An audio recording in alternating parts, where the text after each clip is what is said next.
everybody, welcome to this week's episode on the Course Building Secrets podcast. I am thrilled that you're here.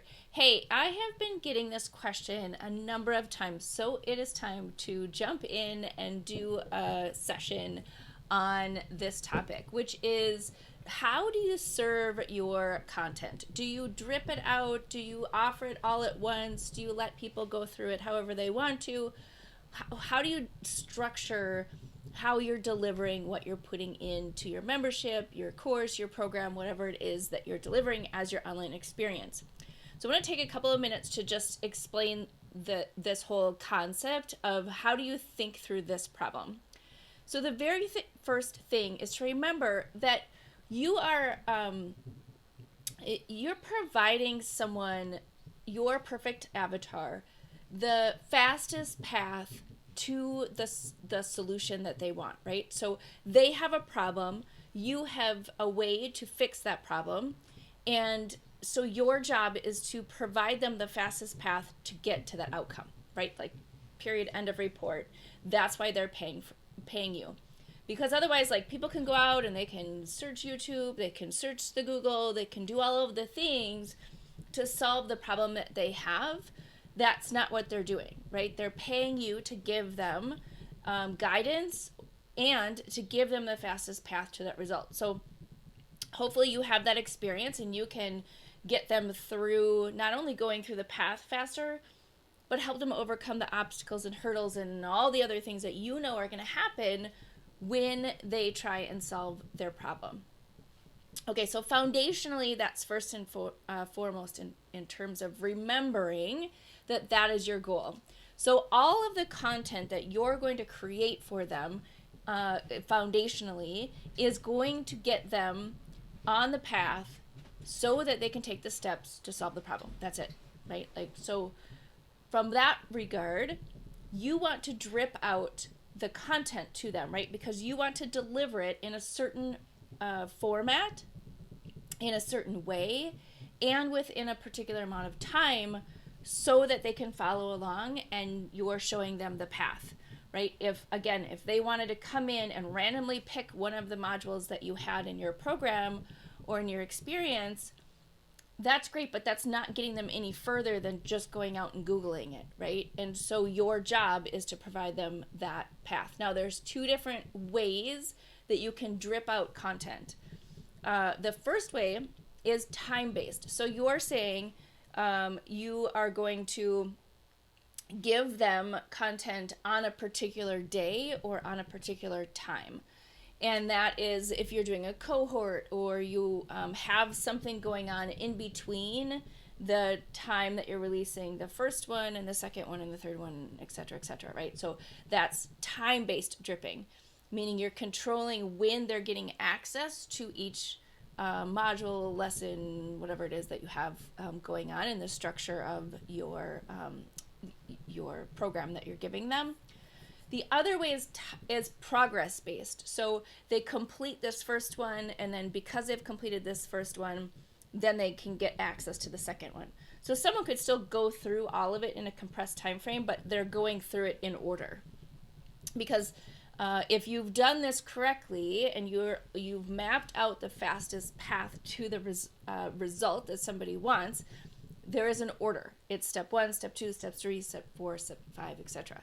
Right? And so there's an order to it. So that's why we recommend that you choose one of those two dripping, and that's the term for it, dripping methods, so that you are helping somebody progress in organized fashion through their problem to the resolution, right? That is the first sort of order of business. A lot of times people come to us and they're like, well, we want to do a Netflix style structure within the program so people can just go and pick and choose whatever they want and get what they need when they want to get it and all of that. Sometimes if you want to use a different term, it's like a video vault, right? Where they just go in and grab what they want. Excuse me. But here's the problem. Is that think about when you're going out to Netflix.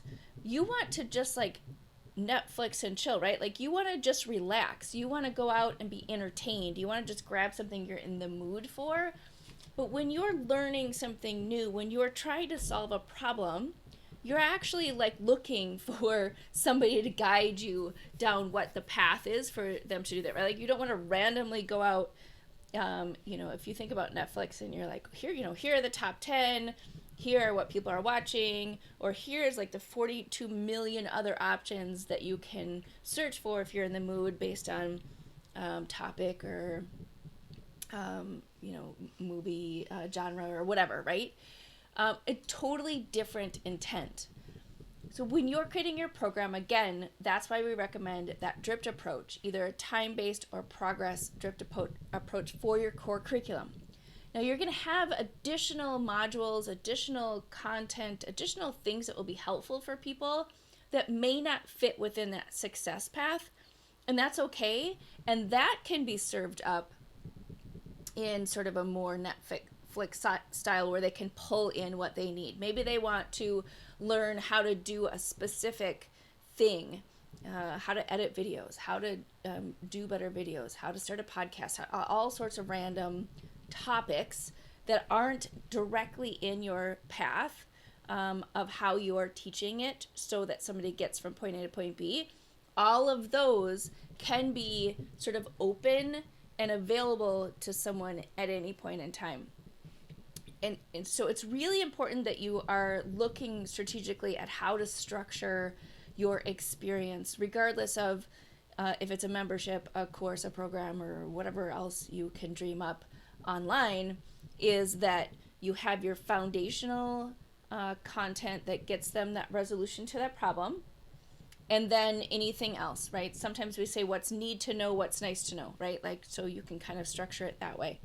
But if you're asking yourself that question of should I be dripping? Should I just have a bunch of, kind of modules or courses in a library? Should I have an extra, section of content where it's like a video vault or it's Netflix style? That is how you start to organize what you have. And if you're starting from scratch, again, you're starting from that core success path, or the $1 million framework is what we call it. You're starting with that piece because that is your job. Your job is to get them the fastest path from where they are today to where they want to go. And then everything else is just bonus on top of that. So hopefully this helps you if you're sort of like, how do I structure everything in there? And if you find yourself in a place where everything is Netflix style or just nice to have video vault content, then my challenge to you is you need to go back and identify your signature methodology, how it is that you get people from point A to point B, and make sure that you have a really solid set of steps that gets them to that resolution as quickly as possible. That is what they're paying you for. Everything else is either not necessary or extra, right? Or for their enjoyment, for their extended learning, for their deeper dive, for whatever purpose it serves. But your core membership, your core online experience should not just be a bunch of random videos that you're creating and throwing in there. All right, hopefully that serves you. This is a really specific tactic, but it's one that I think a lot of people struggle with when they're first trying to figure out how to organize everything that they're doing. All right, if you love this episode, go ahead and give us a rating or give us a thumbs up and subscribe if you're watching on YouTube, and we'll see you on the next episode.